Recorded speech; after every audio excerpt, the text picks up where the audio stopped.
Welcome to the Fat Monk Podcast.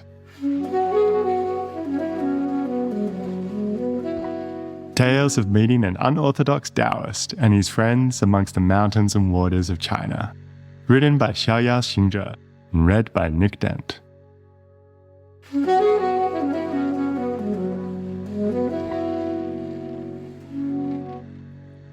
Chapter 14, Sword and Lute. You mean you really don't remember? I frowned. What the Taoist was saying seemed incredible.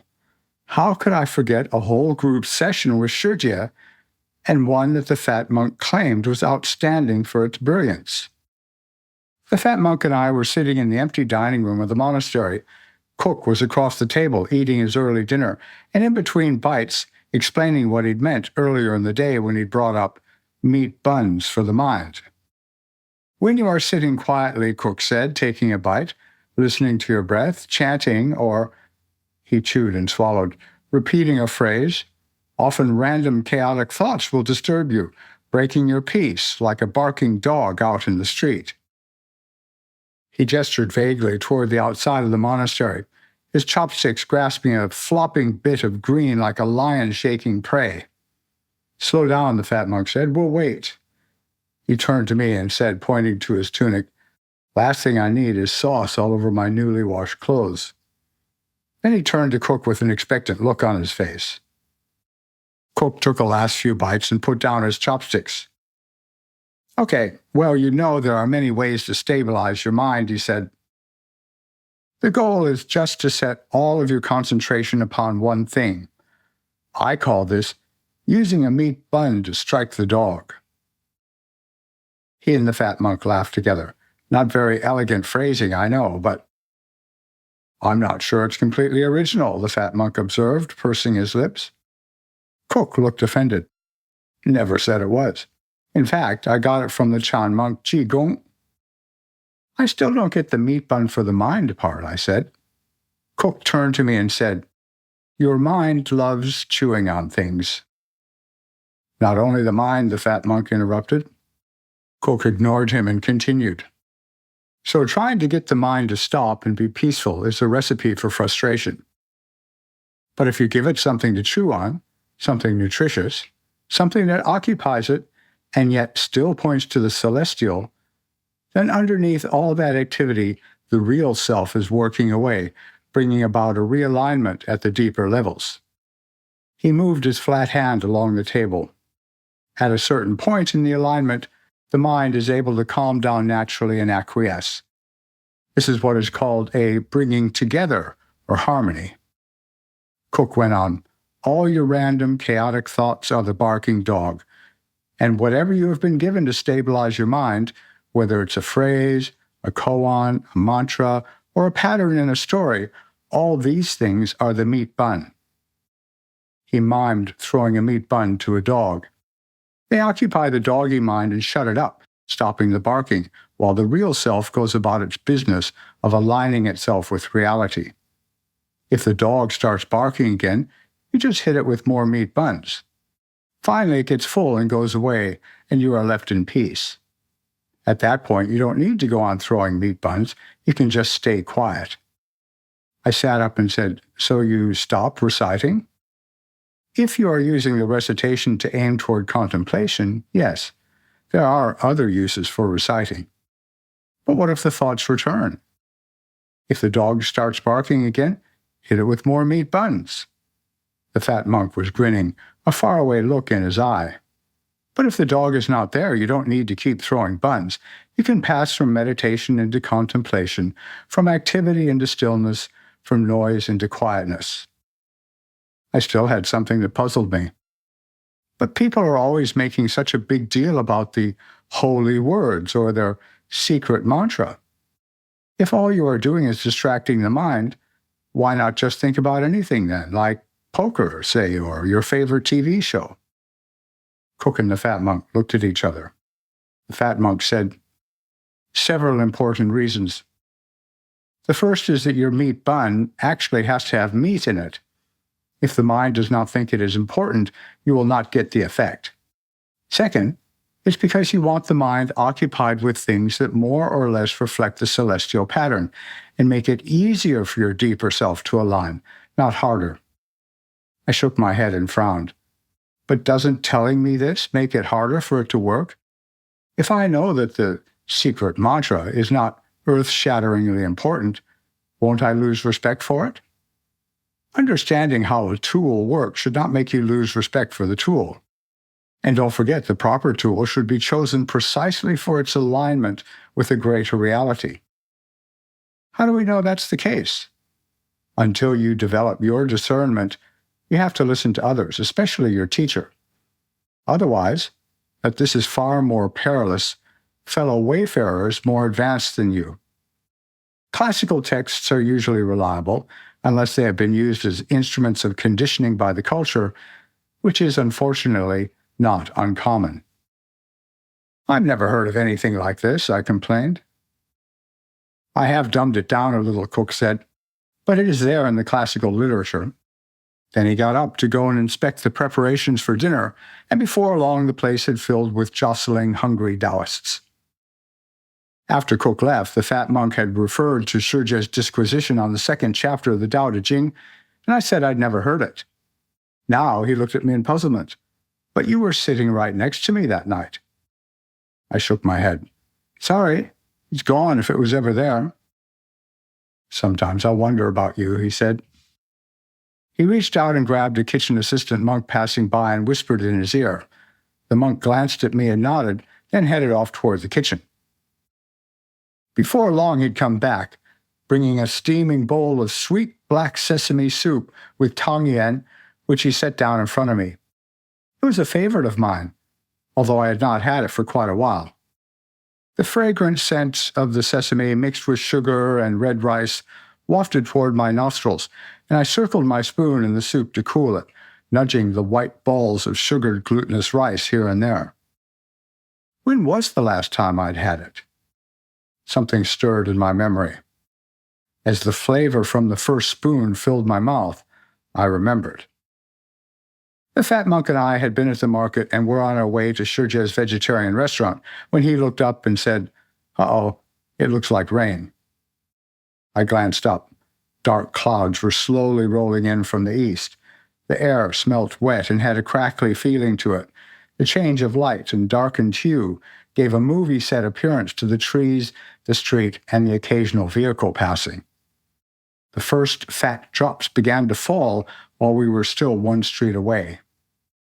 Puffing slightly, we paused inside the door of the restaurant's kitchen, shaking ourselves off. It was hot. Pots of all sizes boiled away on tops of stoves. Ovens baked and roasted. Our wet clothes began to steam, as if in harmony. The fat monk took his time leading me through the array of cooking vessels. Have you ever seen Shijie's kitchen? Yes, lots of times. I know we've walked through before, but have you ever stopped and seen it? I'm seeing it right now. I don't think you are, not in the sense I mean. Okay, what do you mean? This place is like a working depiction, in a crude physical way, of the work that Shijie is doing with this group in this restaurant. I knew that Shijie ran the business as a framework for training a group of Taoist wayfarers, each of whom acted at various times as cooks, waiters, dishwashers, and so on. But I had no clue what the Taoist was on about. I shook out one sleeve that was still dripping from the rain. He could see my confusion from the look on my face. He smiled. See how each pot is cooking at a different rate? Some boil fiercely, some simmer. Some have been turned off and are left in a state of mint, with the lid left on so the steam can't escape.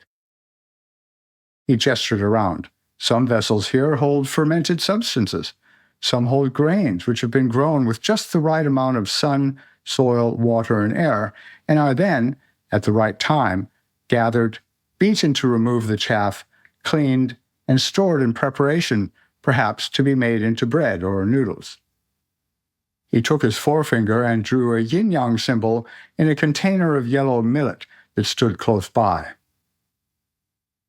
I knew how his mind worked by then, and so I said, And that process of mixing bread also involves a terrible grinding, then a mixing with water and heat, and then kneading, then a leaving alone, before another set of kneading. He laughed and clapped me on the shoulder. Yep. Can you imagine what the grain thinks about it all? I grinned. There's still the oven to go. The difference with us is we do it by choice. If the grains could choose, most of them would run away. We choose to bear the pounding, the soaking, the fire, and the heat, because we know it is the only way toward transformation. There was a faint sound of thunder in the distance. The door from the outside opened just as lightning flashed. One of the workers came into the kitchen, shaking out and folding an umbrella, and the fat monk said, "I'll give these things we brought from the market to Lao Pan, and then I have to go to the front to greet someone." "Who?" I asked. "You'll meet them later. You go on ahead." I went on through the kitchen to the front of the restaurant and the stairs which led to the room above. That room was used for special banquets during the hours the restaurant was open for business. Other times it was used for the meetings of the Taoist group Shijie was teaching. Standing at the foot of the stairs, over the sound of the rain on the roof, I could hear the deep, resonant sound of a qin being plucked, the ancient Chinese musical instrument that was the epitome of culture.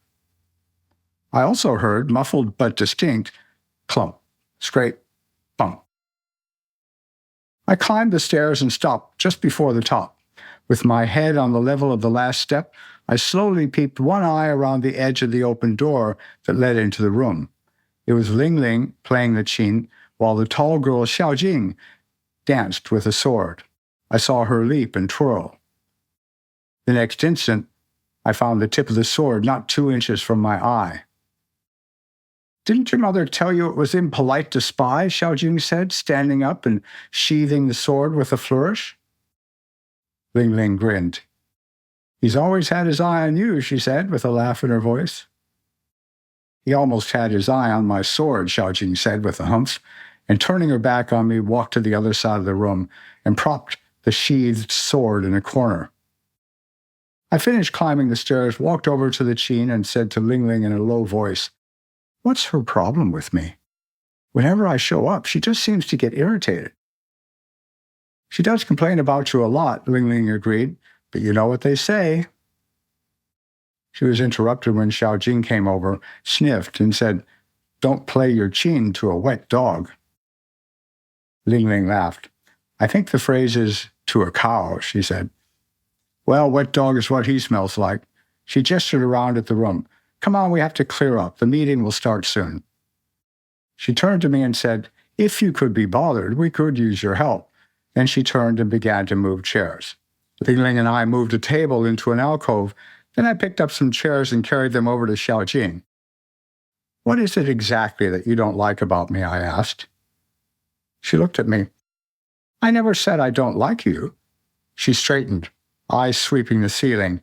Then her head bent and she sighed. "I guess I just don't have the patience that Shijie says I need. That's why she pushes you and me together so often. You get to come here just because you are friends with the librarian. But there are others who do deserve it and aren't so lucky." I knew she was right. Master Gu Yan. Shijie stood in the center of the circle of seated students. I was expecting some important visitors tonight, but perhaps the weather. She was interrupted by the sound of footsteps on the stairs. The fat monk stuck his head around the door and gestured. Shijie turned to the group and said, "Everyone please stand to honor my teaching uncle, Master Gu Yan, who is bringing some of his own students to visit with us tonight. They have come a long way."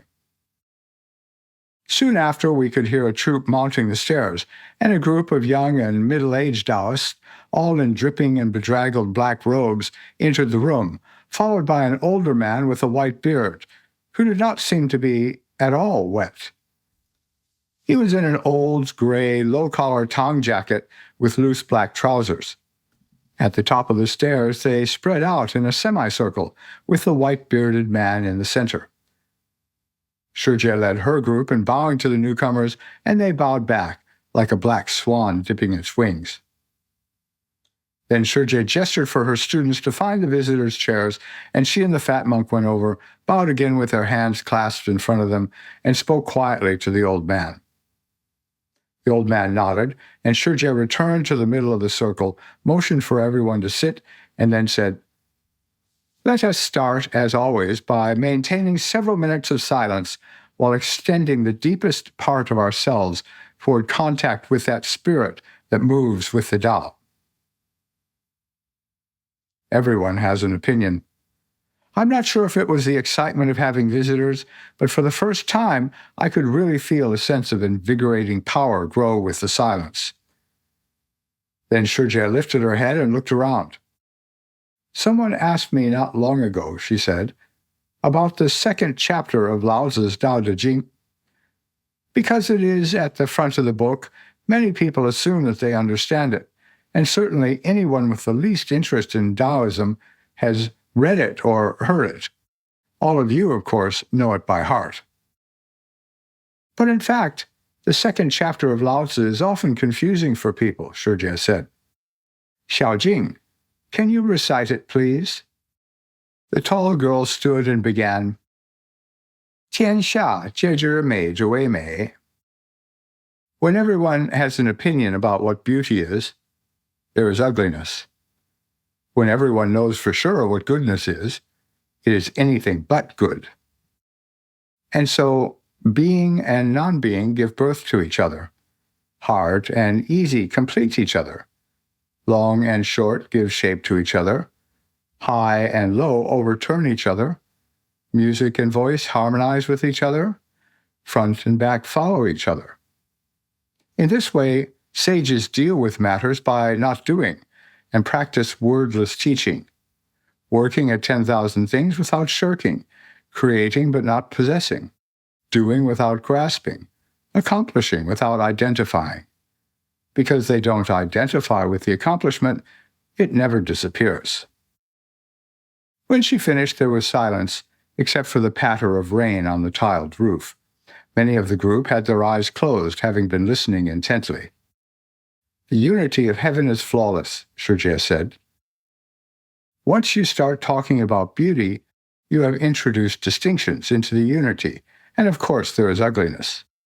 This is injuring the Tao within you. Everyone has theories about beauty and good, but this is not as good as the alternative." "What's the alternative?" someone asked. "Direct perception, a direct knowing of the good, the beautiful, and the true." Shijie sighed and said, "People no longer search for the single chi of empty nothingness, but instead just go around talking about what they like and don't like, and what's nice and not nice." She looked around the room. "This is to attend to trifles and neglect essentials. Once you have the unity, to go back to these things is a retrograde step. It is getting trapped in the yin and yang of the later heaven, not the single unified Yuanji of the primal heaven." A thunderclap sounded in the distance, and some of the students stirred. Shijie paused and then said, "But not everyone can do this right away. When a wayfarer begins practice, the search is unfathomable, ungraspable. It's like looking within infinity. So the ancient practitioners gave some guidelines for searching within yin and yang, because at least there is a degree of palpability. Remember, however, the goal is to dissolve all this, not to get stuck in states or search out weird experiences." One of the black-robed Taoists looked at Master Guyan, who nodded. Shijie went to the side of the room, picked up a chair, and put it in the middle of the room, then sat down. She said, "The usual interpretation of the rest of this chapter focuses on states encountered during the search for the internal elixir, the Neidan." Another thunderclap and a burst of rain against the windows. Shijie raised her voice a little to be heard clearly. "So when Laozi says being and non-being give birth to each other, this means movement giving rise to stillness, and stillness giving rise to movement, leaving the mysterious, xuan, which among other things means heaven, and entering the female, pin, meaning, again amongst other things, earth, and thus harmonizing yin and yang. heaven gently raining its influence down on earth. Or not so gently, someone said, and everyone chuckled, including Shijie. The black-robed Daoists looked scandalized, but the white-bearded man smiled broadly. When everyone had settled, Shijie said, "The internal weather has its storms, it's true. But when we allow things to settle into stillness, the weather is calm, and the rain from heaven is gentle, nourishing, and indiscriminate. When that happens, Earth can lift its stabilization to embrace heaven, and humanity stands in between as recipient and indeed agent." She paused and looked around. That is just the first line of these 6 yin-yang differentiations. Being and non-being give birth to each other. This aspect includes all the others, and the discussion of this line alone could fill several books. She looked at the fat monk and said, "In fact, I think it already does." Lute and sword. Shijie continued, "Hard and easy complete each other," points out the interaction of firm and flexible, soft and hard, easy and difficult. This is the normal course of a life or any path. Sometimes you're struggling uphill, sometimes you can just coast. People around the room looked at each other and nodded. Shijie continued, "But it doesn't take Laozi to tell you that.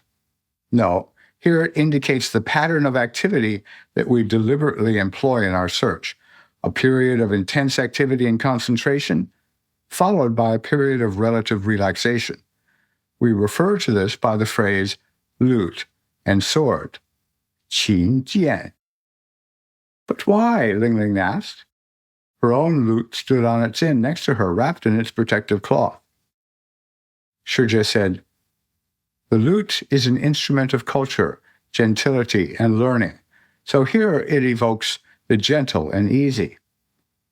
The sword is the martial instrument of vigorous cutting off, so it evokes the strong and hard." Lingling nudged Xiaojing, who blushed. Tripod and furnace.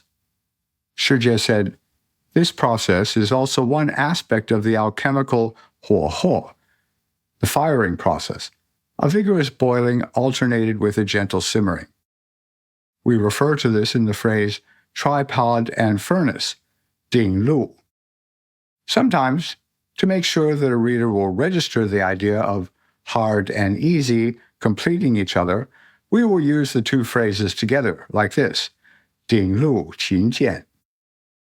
She sat silently for a moment. "What about the rest of the Laozi chapter?" someone asked. "Oh yes, Xiaojing, where was I?" The tall girl had been giggling with her friend, but now sat up straight, paused for a moment, and said, "Long and short. The cosmic cycle." Shijie took it from there. Long and short give shape to each other refers, on the one hand, to the breath that we gently employ in particular situations, a somewhat shorter in-breath and a somewhat longer out-breath. Shijie made a vertical up and down circling motion with her hand as she continued.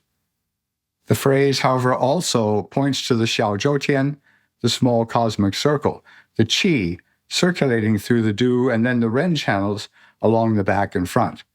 The du channel up the back is longer, and the ren channel along the front is shorter. Putting her cupped left hand palm down at chest level, she cupped her right hand below her umbilicus and said, "The next line, high and low overturn each other, refers to the fire above, which must be made to descend, and the water below, which must be made to ascend." She shifted her hand so that the lower hand took the place of the higher hand, and then returned them to their original places. That way you get the cycle of one overturning the other, the trigram li descending to fill the gaps in the trigram kan, while the middle line of kan completes the gap left by the broken yin line in li. The world is a mountain, our actions a voice. In the next line, music and voice harmonize with each other, is the intrinsic harmony that becomes perceptible when the spirit dissolves and the flow of qi is all. Every channel is open, moving. Shijie looked upward with her palms raised. It's like a flock of geese calling together, each responding to the other and moving as one. Then, turning slowly, she pointed back and forth between the circumference of the circle and her heart. In a group such as ours, she said, in which we strive for subtle harmony, the inner self of each individual calls to me and to each other. Like a note of music, from moment to moment, the call of that inner self has its pitch and timbre, a taste, if you will, that announces whether it is in tune with the group and with the greater reality. Then Shijie turned to the white-bearded man and said, "Master Guyan, would you like to say more on this?" He stepped forward with a broad smile. When he spoke, I was surprised at the vigor in his deep and resonant voice. "That certainly applies to group development," he said, sweeping his arm around the circle. "But for the average person, it carries another meaning, which you could say was less deep, but perhaps more broadly applicable." Just then a loud clap of thunder made us all jump and drowned out Master Guyan's next words. "Yin shang xiang he do mean music and voice harmonize each other," he said. "But the words yin shang can also mean voice and echo. You call out and your echo comes back to you. Feedback, sensing." He paused for a moment. "Think," he said, "of the world around us as a mountain that echoes feedback. Our actions are our voice. The world, if we bother to take notice, echoes the feedback of our actions to us so that we might learn. We just have to pay attention." His laugh came again, loud and unrestrained. But how often do we say to ourselves, "I'm singing with such a beautiful voice. I don't understand why that echo came back sounding so ugly." We don't pay attention to the echo we get back from the world, and we keep on making ugly noises, and we still call it singing. He laughed again, gestured towards Shijie, and sat down. Living midnight. Shijie continued, "Front and back follow each other," again refers to the small cosmic orbit, the living midnight of Zi, spreading up the dew channel of the back, while the noonday sun of Wu descends along the Ren channel in the front. Male and female mate, creative and receptive, come together and cannot bear to part. Shijie was silent for a moment, then said, "These 6 lines of opposites take us from the yin-yang of later heaven and return us to the wuji of pre-heaven. This is the foundation from which teachers teach, which is described in the rest of this chapter. But we have covered that extensively in previous sessions, so there's no need to go over it once again." She looked around. "We're going to take a break and have some refreshment, and then Master Guyan will give a short teaching to wind up the evening. He would also like to talk one-on-one with a few of you." Several of the students had descended the stairs to the kitchen and now returned with trays carrying bowls of black sesame soup. In the soup floated white tangyuan, balls of sweet glutinous rice flour. We each took a bowl and sat sipping the hot liquid from our spoons. The fat monk came over and sat down next to me. "You are one of the people Master Guyan would like to speak to," he said. "I am? Why?" "I don't know," he replied. "But maybe I should warn you about him. He was our teacher's fellow student, and they used to get up to all sorts of mischief together." "Like what?" "I'll tell you stories later. But I can say he worked as a porter back in the days when that meant carrying very heavy loads, like full barrels of oil suspended on each side of a yoke that they carried on their shoulders. He's pretty tough." The fat monk shook his head. "By the end of the day, the pain would be terrible. There was only one thing that allowed them to sleep at night." "What was that?" "I imagined some powerful drug that would stop the pain and knock them out." "Cupping," he said. "My teacher said they would use plum blossom needles to break the thickened skin on the shoulders, which was as tough as leather. Then they would apply cups to pull out the blood. It was black and stagnant. But once that blood was out, the porters could sleep." He shook his head. "Our teacher did that for his teaching brother every day." The gate of the mysterious female. Master Guyen walked into the circle and stood quietly until all the bowls had been collected and everyone had settled. Then he stood for a while longer, his eyes searching the circle. I might have imagined it, but they seemed to linger on me for a while before moving on. When the silence reached a peak, he spoke. Lao Tzu, here in the second chapter, specifically gives you an indication of the best method of internal working. He says that whenever you start to meditate, you must set aside all the complex interrelations of the mundane world. You must not let the slightest thing become fixated in your mind. No ideas of beauty or ugliness. Don't think of what you have to do. Just close your eyes and mouth and observe the empty nothingness of the Dantian. Remember, this is a gentle attention, nothing forced. Men on the lower abdomen, women in the chest. This is important. You look sternly around the circle. While you are concentrating the spirit, you also regulate the breath. At the same time, you use that same regulating to concentrate. This should be your sole concern. After a while, the spirit and the breath will unite, and you will find yourself in a dim and dusky land, the land of Wu Wei. He was silent for a long moment before beginning again. When this stillness and nothingness reaches a peak, there will suddenly be a subtle movement. This is Yo Wei. Keep to these parameters. Delicately follow this subtle thought, which is not a thought. He spiraled his hand up and up. You ascend, the spirit rides the chi rides the spirit. You know nothing, but within that unknowing, there's a special kind of knowing. You feel nothing, except that within that, there is a subtle feeling. Again, a long moment of silence. Many people around the circle had their eyes closed. This, Master Guyen continued, is how the gate of the mysterious female, Shenpingermen, is established. Strictly maintaining these parameters, the spirit congeals outside of phenomena. One inhale, one exhale, a coming and a going. Devote yourself to directing qi to return to this mysterious orifice, the Xuan Qiao. With every breath, let yourself fall back on the natural way of heaven, which is the root of heaven, earth, and humankind, the foundation of sages, teachers, and immortals. Refine yourself until you find the truth within, where there is no beauty or ugliness. This is the secret heavenly mechanism of my path. I do not divulge it lightly. It is not to be discussed outside of this circle until a certain number of years has gone by. Again, his eyes caught and held me in their fierce glare, then passed on. Indigestion. I sat on my chair in front of Master Guyen. He had been looking steadily at me for several minutes in silence. Yes, he said finally, you are the source. He glanced at the fat monk, then tilted his head toward me. It's nothing irredeemable, he said, but he'll need separation or it will become toxic for him. I thought to myself, hey, I'm sitting right here, but did not dare make a sound.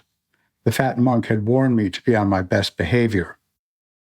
Master Guyen turned back to me. You have been exposed to much and on many levels.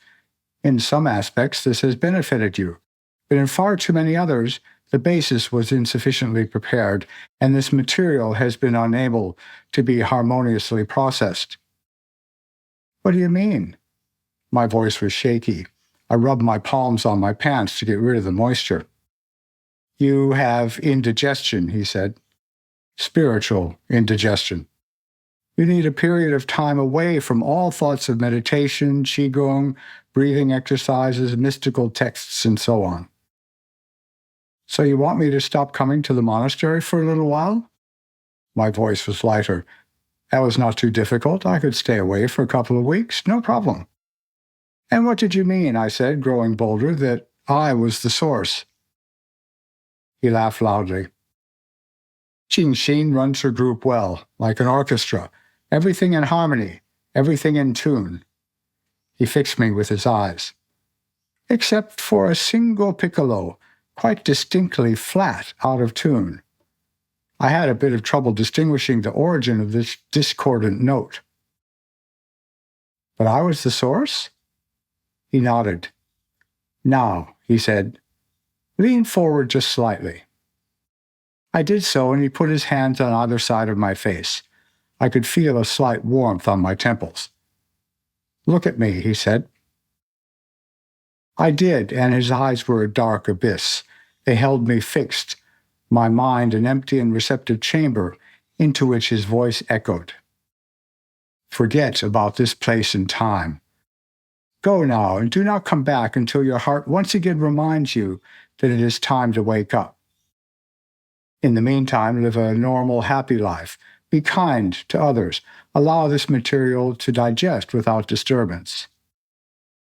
He sat back and, looking at the fat monk, said, when, or rather if he does come back, let him remember at his own pace. Don't force it. Check repeatedly whether he has assimilated what he has been exposed to.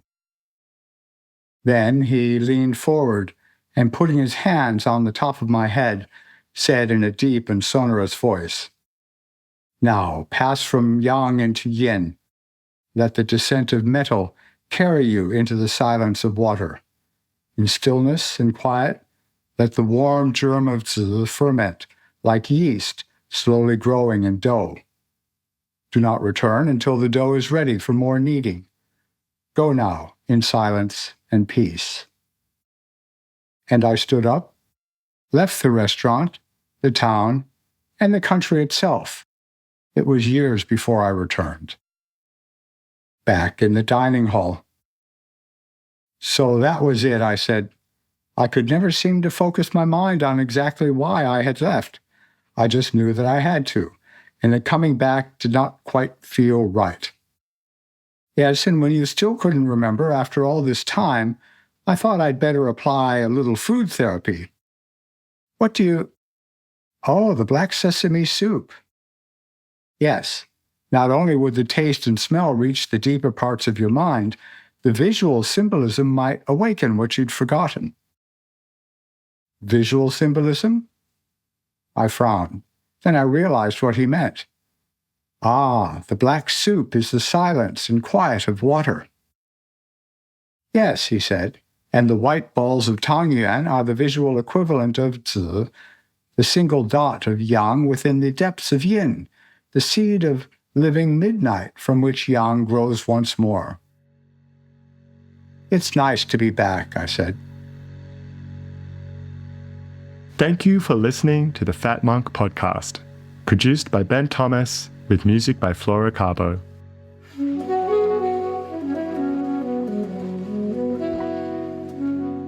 Please like and subscribe, and go to the show notes for links and further content.